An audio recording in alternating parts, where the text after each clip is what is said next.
Hola, bienvenido de nuevo a Los Mentores. Sergey, why am I speaking in Espanol? And it's probably, I did use Google Translate, so I probably butchered it, even though I took 3 semesters of Spanish. But where are we going at the end of December? Where were they going without ever knowing the way? And everyone can see the road that they walk on is paved. So we are going to España. We just booked the trip with our middle school buddy, Oleg. Oleg, if you're listening, we cannot wait. Can't wait. Our for bestie. You to whisk us away to Spain. Yes. Where we will meditate. No. But we're going to see Barcelona y Madrid. Y if I'm butchering the Spanish accent, I'm sorry, but I did recently watch La Casa de Papel, and I'm really into it. All right, anyways, we're still on topic. We're talking about today why it's always better late than never. And yes, while we did want to tell you that we're going to be in Spain, and if anybody that we've met is from Spain, or actually, we have a listener from Spain that's listening right now, and you give us a good enough reason to meet you when we're over there, do send us an email to info@thementors.co. We love meeting and talking to our audience.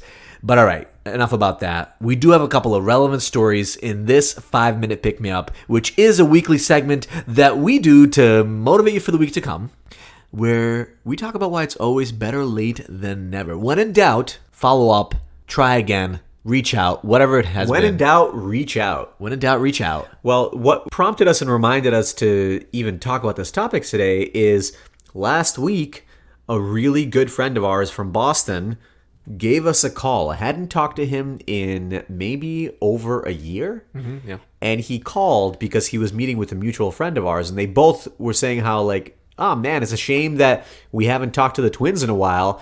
And right then and there, it was in the middle of the day, he said, well, someone's going to call first. And he picked up the phone and he called me. I happened to be at lunch, so I picked up and we chatted for 20 minutes. We caught up and it was awesome. And I was so grateful that he called, and, you know, we're going to see each other soon, hopefully.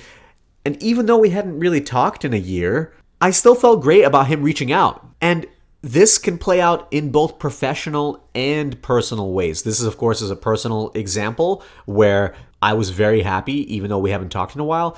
But I also was digging through email a couple of weeks ago, and I noticed that this guy had emailed me. The email came in August, and he said, hey, Sergey, I meant to go to your podcast event, but I missed it because I was busy. You know, my wife is expecting. She's going to have a kid in a couple of weeks, and I still would love to meet you at some point. And it was all the way back in August, and I showed it to Vadim. I'm like, I guess I should respond to him, right? Well, in his outreach, he did say that he was interested in having us as guests on his show. Yeah. And so when you showed me that email, I was like, oh, when did he reach out? We should probably respond, and it might be interesting. You're like, oh, it was in August. So even though it was in August, I thought, maybe it's too long. And then I looked back at the email, and it was actually August of 2018. Ouch. It was over a year ago that this gentleman emailed me, and I neglected to respond. I think I kind of remember getting the email. Maybe I forgot about it. So at that point, though, I thought, well, you know what? Who cares? I mean, I could not respond to him. That would be easy. He completely probably forgot about us already. Or I could just reply and say, hey, like, be candid, right? Hey, listen, I'm sorry I completely missed your email. And I was just going through my inbox and I caught up with it. And hey, if you'd still like to chat, I'm happy to do so. The same day he responded, he was happy. He said, better late than never. He said those exact words. He said, better late than never, the title of this episode.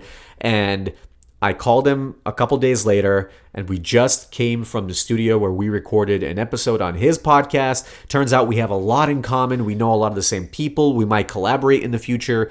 All these opportunities that may happen with this guy who's actually senior high up at Kaplan, which is a pretty legit company, all because I decided, you know what, better late than never. I'm just going to reply and be really open about why I missed that initial email. And it was a really cool conversation, a really cool podcast, Trending in Education by Kaplan.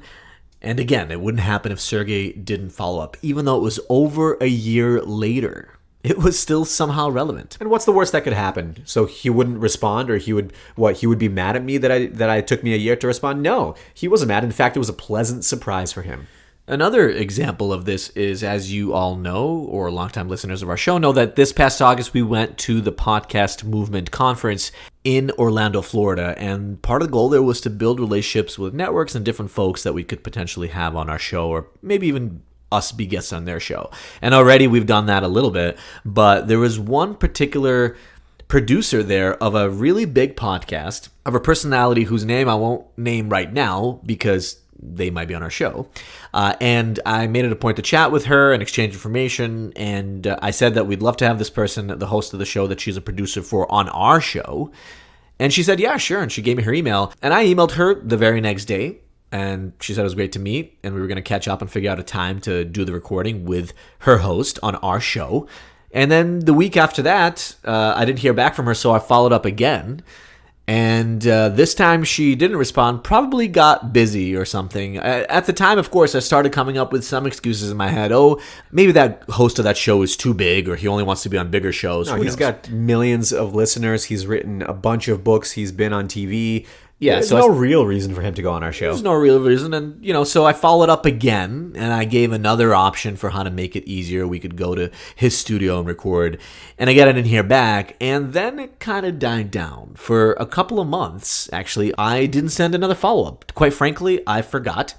And I got busy with life. But then 2 weeks ago, I remembered, and I thought, well, you know what? Why not? I'll send another email. And I came up with a third option to make it easier for the recording to happen. And actually, she responded that hour, apologizing for not emailing me back, saying that this is very much so on their radar and they still want to make it happen. So it's now in the works. We're still working to get it on the calendar because the guy's really busy. Of course, you guys will find out once we do record this who this mystery guest is. But again, it is better late than never. There was nothing to lose by following up.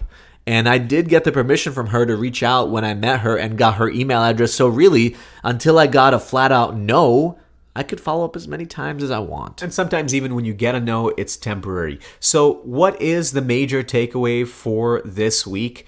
Don't make the decision for somebody that they don't want to reply to you ever, or they don't want to meet with you or talk with you ever. If it's been months or even a year or even years, think about this week. Maybe there's a friend that you haven't talked to in a long time, a relative that you even forgot why you haven't talked to them for a long time, or maybe a professional relationship, a former colleague, or somebody that you've been meaning to engage with that seems to have ignored you or just not replied to you, or maybe you had just not been a priority in each other's relationship. Maybe just follow up one time, make it really easy for them. Tell them why maybe you haven't reached out in a while because life got in the way. And who knows what'll happen. More often than not, people are open to re-engaging with you if you've had a relationship with them at some point, or even if you've never had a relationship with them, but you can mutually benefit each other. One easy tactical way to do that I'm actually borrowing from Jordan Harbinger, the host of the Jordan Harbinger Show, is open up your phone, go to your messages, your text or iMessage or whatever it is, and scroll towards the bottom to people that you haven't texted in a while, and just send all of them, or 3 of them, or 4 of them, however many you think makes sense for you, a simple text. Hey, haven't talked in a while. How have you been? Or what are you up to these days? Something really simple that will make somebody feel good because they know you're thinking of them, and might just reignite a valuable relationship that might turn into something bigger. That's it for the 5-minute pick-me-up for this week. On Wednesday, we're going to talk about the second part in our series on Fundraising 101, and that's how to get meetings. And if you did get value from this episode, if you enjoyed what we just talked about, if it motivated you, heck, maybe if you reach out to that friend that you haven't talked to in a while that loves podcasts, we'd love it if you shared with them this show by just going to whatever platform you listen to this podcast, click share, send it to them in that text or WhatsApp, and it would be really helpful for us to keep growing awareness of the mentors. We hope that you have an amazing week ahead, and stay positive and keep on executing, and we'll see you on Wednesday.